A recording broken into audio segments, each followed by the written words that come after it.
No quiero terminar hoy. Bueno, todavía nos queda un tramo, ¿no?, del programa sin hablar de Ramón Labañino, uno de los 5 espías que en Cuba fueron calificados de 5 héroes y que de manera asombrosa terminaron siendo liberados. Pero bueno, ya después hemos visto varias siendo cosas. liberados por el presidente Obama, siempre me gusta Bueno, decir. pero el presidente Biden liberó a Saab, que es una cosa tremenda. ¿Y a los sobrinos? A los narcosobrinos y nada de eso. Sí. Bueno, Labañino ha dado una entrevista después de haber dicho que sufrían mucho, etcétera.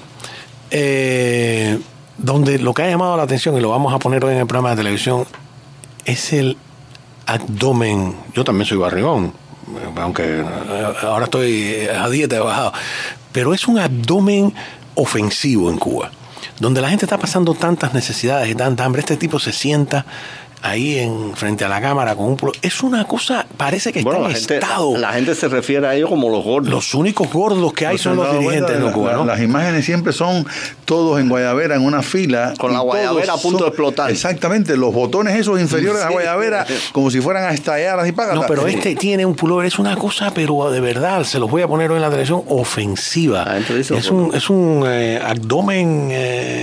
Pero es una ballena. Más ofensivo todavía es el cuento que hace, y es aquí lo tengo, que eso lo que aprendió en las prisiones de Estados Unidos. Porque ellos han tenido con la prisión cruel que sufrieron aquí, sí, etcétera, un problema tremendo.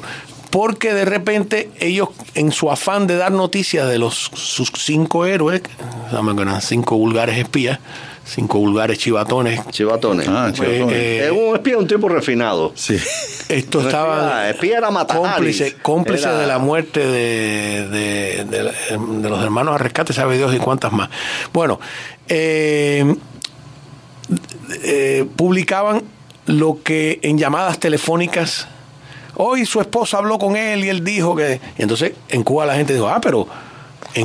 Hablan por teléfono, porque sí, en las cárceles cubanas nadie podía hablar por teléfono. No existía eso de llamar por teléfono a nadie. Entonces tuvieron, porque cómo justificaban que estos tipos hablaban todo el tiempo por teléfono, pusieron teléfonos en las cárceles cubanas. Teléfono público de eso, teléfono en el cual había que ganarse la llamada telefónica. O sea, se convirtió en un método de sometimiento también, sobre todo con presos comunes, un método disciplinario, con presos políticos un método de adoctrinamiento. Bueno, este tipo... y debo decir algo, perdóname que te interrumpa, pero esto es importantísimo en las llamadas de las cárceles de Estados Unidos. Para pinchar una llamada de un preso particular en Estados Unidos y oír lo que tiene está... Tiene que tener una orden judicial. Es más difícil que pinchártela a ti si no estás preso. La privacidad que hay en eso, porque tú estás hablando con tu abogado. En Cuba, sí, yo no sé aquí cómo será. En Cuba, porque el testimonio que yo tengo, no sé... Las cartas tienes que entregarlas abiertas. Sí. Cuando tú le escribes a tu familiar, tienes que entregar la carta abierta y asumir que ellos se sienten en el derecho de leer la carta.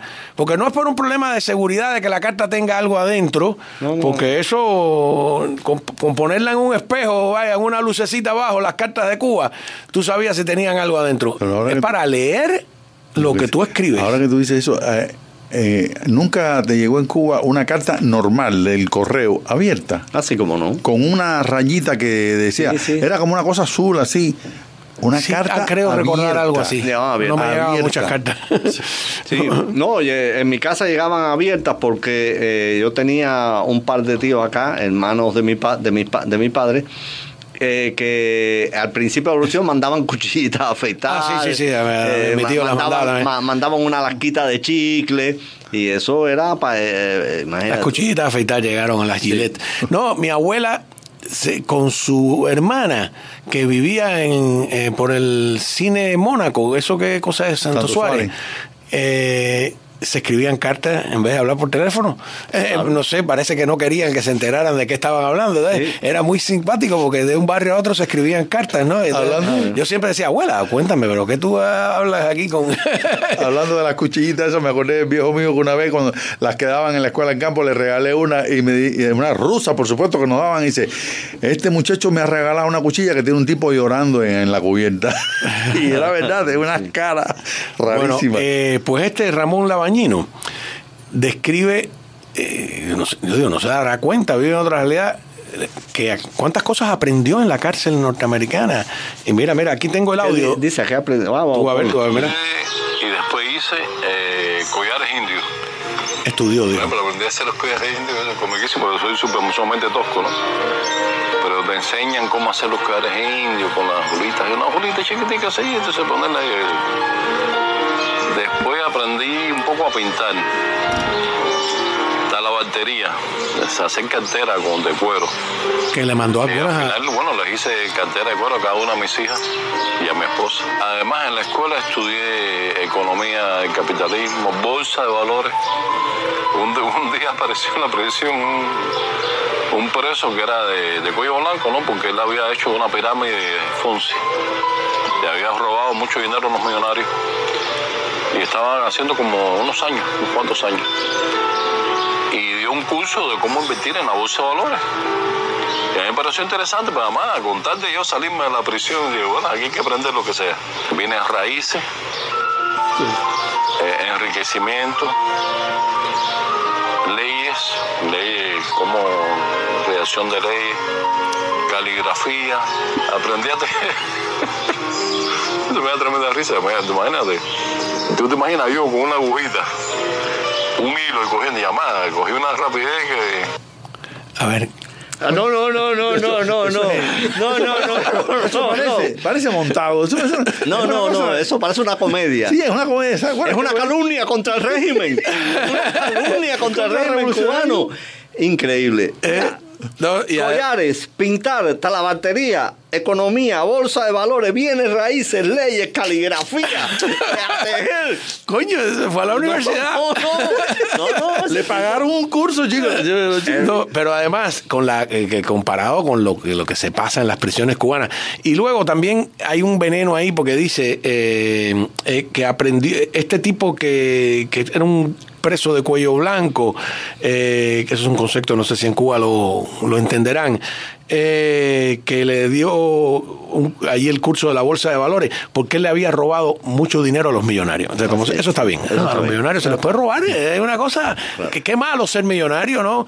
Yo quisiera ser millonario, pero yo no siento envidia, yo siento curiosidad. Claro, Ajá. Sí, a los únicos no se les puede robar. Pero todo lo que aprendía era cómo hacerse rico. Al único millonario que no se le puede robar es a los Castro.